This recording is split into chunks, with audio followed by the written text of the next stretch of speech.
Hi guys, and welcome back to another video. My name's Destiny. We do all kinds of things here, and today we're going to do my review for Priory of the Orange Tree. So while I talk to you about this book that it took me literally 6 months to read, you're also going to watch me set up the page for it in my book journal. I ended up doing this in 2 separate days. So day 1, I just set everything up because I was about 100 pages done from being done with this book.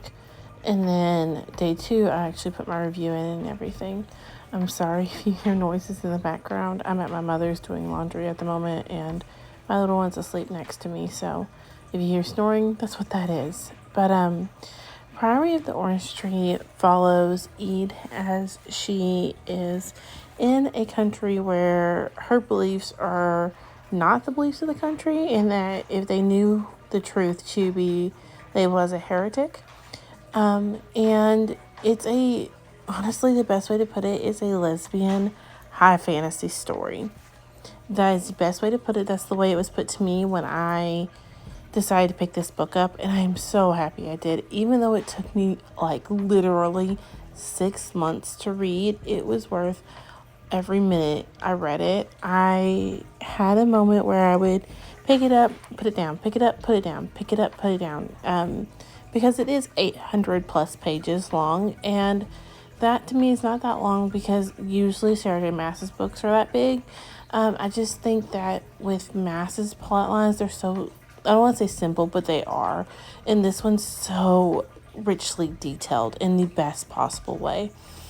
It had my mind working so often, and every time I picked it up, I felt like I was jumping back into a high fantasy show, and I had to kind of catch myself up on what was going on. And at first, when I was first reading it, I didn't think I was going to finish it because it took me so long that once I put it down, even for a day, I felt like I had to go back and reacquaint myself with everything that happened and almost reread the pages I had read before. So I was watching a YouTube video, and I can't remember who it was for the life of me, but they mentioned that the way they got into high fantasy is they started writing themselves chapter notes and like a summary of what happened in that chapter. And once I started doing that, I started falling in love with the story even more. Because I found that even if I put it down for a day, I could go back, read my highlights, and jump right back into the story like I never left. And it became engaging and wonderful and everything I needed it. I just wanted to start all over again. I cried a little bit because it was gone, and it had been like a faithful companion for 6 months. Like if I didn't know what to read, or I was stuck in between books, or my book that I was currently reading and involved in was left at work, I have my Priory at home. Like I can just pick it up, and now that's gone. And so I really just want to start it all over again. I know that it won't be as good if I start it over again.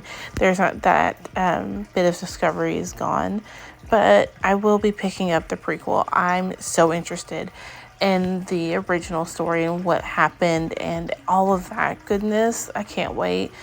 I also want to pick up everything else that Shannon has written because honestly, this book was just too good to me not to. Her writing is so detailed and so detailed and so well thought out.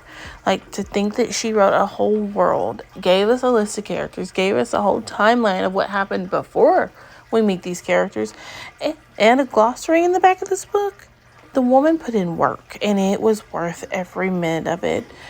The queendom was beautifully done. I think that watching Sabrin walk into her own power was beautiful. Watching Ede have to explain and be vulnerable with Sabrin, and then them deciding how they're going to make this work was wonderful.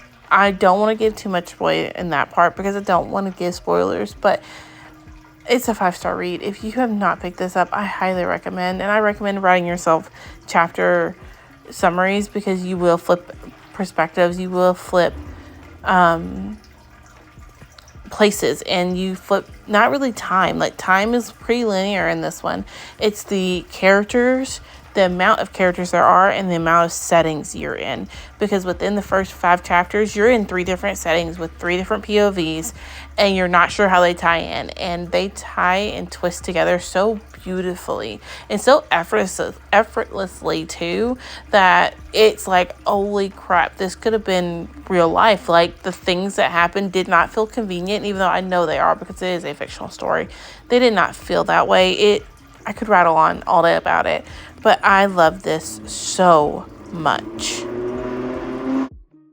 If you have not read this one yet, please pick it up. I honestly think that if you're looking to get into high fantasy, this may not be the one to start. I'm not a high fantasy kind of girl, so take that recommendation with a grain of salt.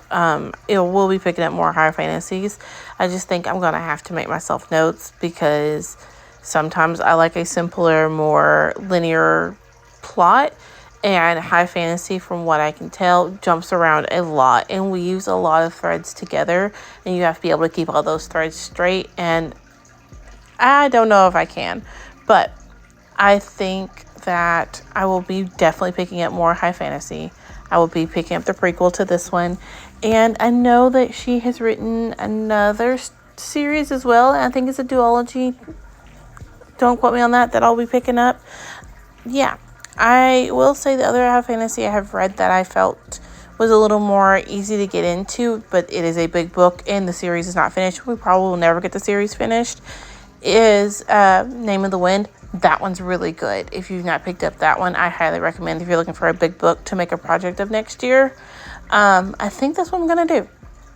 Let me know. Do you have a project book? Would that be something you'd be interested in seeing? Is me read my project book for the year? Like I said, this is a 5-star read, and I'll catch you on my next one. Bye, guys.